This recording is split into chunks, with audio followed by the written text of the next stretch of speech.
आपको ये दिखाते हैं कि पाकिस्तान साजिश के लिए किस हद तक जा सकता है। लाल किले के पास हुए धमाके के अगले दिन पाकिस्तान के इस्लामाबाद में भी एक आत्मघाती हमला हुआ।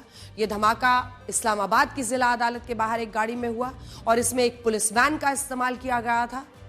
सोचिए, दिल्ली ब्लास्ट के बाद पाकिस्तान इतना घबरा गया, क्या उसने इस्लामाबाद ब्लास्ट पर एक्शन लेने के बजाय झूठ बोलना शुरू कर दिया? उसे डर क्या था? उसे डर था कि भारत ऑपरेशन सिंदूर पार्ट 2 शुरू कर सकता है। पाकिस्तानी न्यूज चैनल से हुई बातचीत में पाकिस्तान के रक्षा मंत्री ख्वाजा आसिफ के चेहरे पर ऑपरेशन सिंदूर पार्ट 2 का खौफ साफ नजर आया।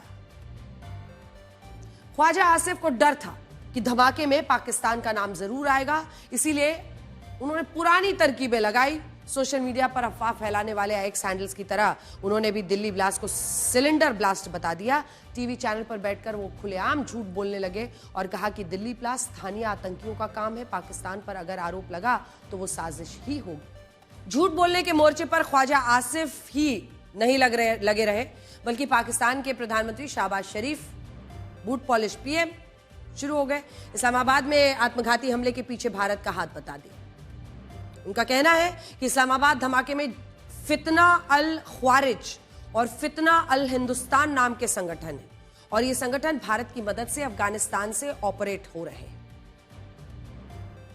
जिस पाकिस्तान में आतंकवादियों को सेकेंड लाइन ऑफ डिफेंस कहा जाता है, वहां के प्रधानमंत्री झूठे आरोप लगाकर सवालों से बचना चाहते हैं। पाकिस्तान एक ऐसा माहौल तैयार कर रहा है जिसमें वो दुनिया को बता सके कि आतंकवादी देश वो नहीं बल्कि उनके पड़ोसी है। लेकिन आज अगर जैश ए मोहम्मद का पूरा मॉड्यूल दिल्ली में एक ब्लास्ट कराता है तो सबको पता है जैश ए मोहम्मद का हेडक्वार्टर कहां है और जैश ए मोहम्मद के ही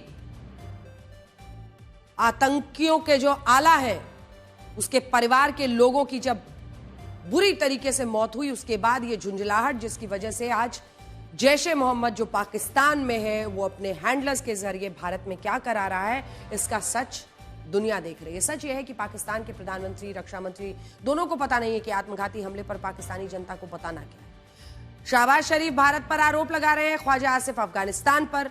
इस्लामाबाद धमाके की जिम्मेदारी तहरीके तालिबान पाकिस्तान ने ले ली है और ख्वाजा आसिफ को यह खबर पाकिस्तानी पत्रकारों से मिली थी। एक तो वो इन सारे नेताओं का, बूट पॉलिश नेताओं का आका आसिम मुनीर, दूसरा ये शहबाज शरीफ, वो भारत की तरफ इशारा कर रहे हैं। रक्षा मंत्री को देखिए, तहरीके तालिबान का नाम सुनने के बाद वो भी पत्रकार बताते हैं तो कह रहे हैं तो बिल्कुल सही है और ये तो जो आका बैठे अफगानिस्तान में वही टीटीपी चला रहे हैं।